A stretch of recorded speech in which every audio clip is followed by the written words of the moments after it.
Hello and welcome to this tutorial for the board game Dark Castle, another game of which at the moment there is no other video about this than this one, so I'm happy to introduce it to you. It's not very long and quite enjoyable. It's for 2 players only and not very complicated. Here's how you play Dark Castle. You are going to play 6 rounds, and then whoever has the most points wins the game. What you get points for, I'll explain later. As I've said, there are 6 rounds. How do you play a round? First, you set it up. The rulebook will tell you how to do that.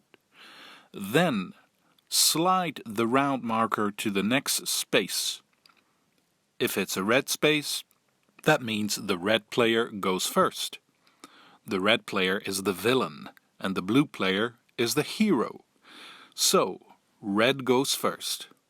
Red gets a turn. Then blue. Then red gets a second turn, and blue gets a second turn. That's it. That is a round. Every player gets 2 turns. So, what do you do when it's your turn? You move 1 space left or right. This is the red player, the villain. He can go here or here. And then choose one of the cards on either side. You put that card above your player card. Here. That's it. But maybe you can do more. I'll get to that in a moment. First, a tiny recap. When it's your turn, move 1 space left or right, then pick one of the cards that are next to you, take the card and place it above your own player card.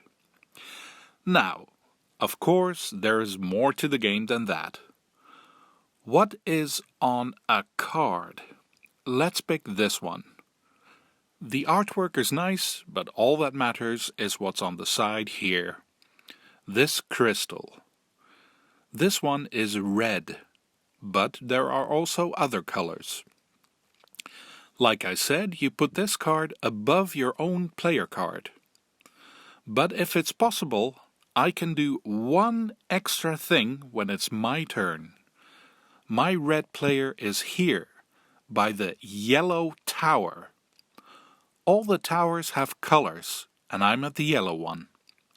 If I happen to have a yellow crystal in the area above my player card, I can do the action of the yellow tower when I'm there, at the yellow tower.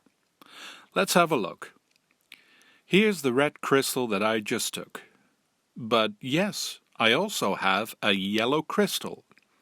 And I'm at the yellow tower right now. So, I get to do the action of the yellow tower. All I have to do is move my card with the yellow crystal down to under my player card. And then I have to decide if I put it on the left side or the right side. Let's put it here. Done. Now I can do the action that's written on the yellow tower. The text is written on it. Same goes for the other towers. They will explain themselves when you play this game.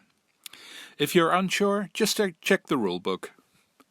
So, when it's my turn, move 1 space. Take 1 card and place it above your player card. And then, if you have a crystal in your collection that's the same color as the tower where you are at that moment, you can move it down under your player card and do the special action of the tower. There's more to be explained, but now is a good time to tell you what you get points for at the end of the game, after the 6 rounds are over. Remember that if you want to do the action of the tower, you have to move the card down to here.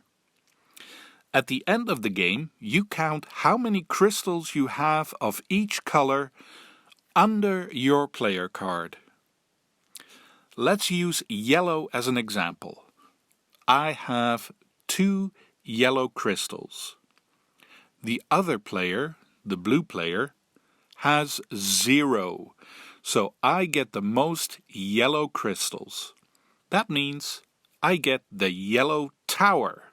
I just take it. And look, the points are written on the tower. I get these points, 6 points. And I get the card that's hidden under the tower. And then I do the same for the other colors. Whoever has the most gets to take the tower and the card that's underneath it. Those are the first things you get points for. Next, this is that card that was hidden underneath the yellow tower. It shows a blue crystal. That means I get 1 extra point for each blue crystal that I have. Also only under my player card, not counting the ones above my player card. At least, that's how I understand it from the rulebook. I have 1, 2 blue crystals, so I get 2 extra points. In total, that's these 6 points from the yellow tower, plus 2 points from this card. 8 points so far. And last, there is one more thing you get points for. Some cards have little treasure chests on them. You also get points for these. The more you have, the more points you get. You can look in the rulebook for how many points. Here it is. And again, this only applies to the cards that are under your player card. Let me repeat all of this quickly. You get points at the end of the game for towers. You can get a tower if you have the most crystals of that color. Extra points from the card that was under the tower. And bonus points for how many treasure chests you have. You only count everything that is under your player card. And finally, we have some details to discuss. First, an easy one. As you know, there is a card hidden under each tower. They show one of the crystals that will give you extra points at the end. But one of the cards shows the princess. The blue player is the hero. If the hero gets the card with the princess on it, he gets 3 points. If the villain ends up with this card, he gets nothing. It may show this icon on the card, but according to the rulebook, you get nothing. So again, the hero needs to find the princess. Next, coming back to this icon. This isn't a crystal, so what is it? This icon shows up on some of the cards. It always has a little arrow pointing left or right. What does this mean? Remember that when it's your turn, you move and then you pick a card and you take it. If you take a card with this icon on it, you don't place it above your player card like you would normally do. It gets to go under your card immediately. And as always, you have to choose to put it on the left side or the right side. You can never slide a card somewhere in the middle. So let's put this one on the left side. Take a closer look. This little arrow points to the right, to the blue crystal. This means this thing now magically becomes a blue crystal. This now counts as a blue crystal at the end of the game. This icon copies the color of the crystal that the arrow points to. And finally, one last thing to explain. As you know, we have a hero and the villain. They each have a special power. Let's start with the hero. Once per game, only once, the hero can swap places with the villain. So you switch the position of the blue player with the red player. That's the special power of the blue player. The special power of the red player, the villain, is way more fun, in my opinion. For the entire game, the blue player is not allowed to step over the red player.